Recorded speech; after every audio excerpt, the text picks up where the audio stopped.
lang natin at yan ay tapos na guys. Ayan.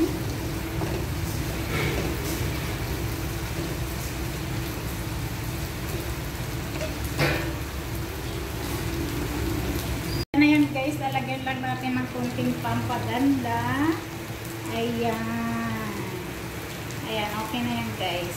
At tatawagin na lang natin ito guys na garlic chicken kasi garlic naman yung flavor niya. Ayan.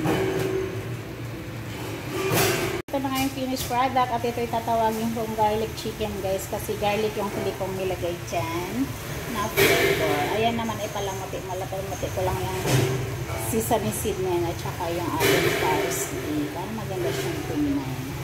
Ayan. Talagang garlic flavor lang yan.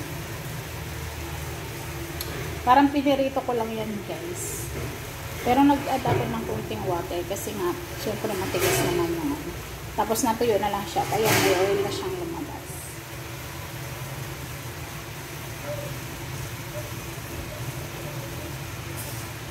Garlic chicken wings.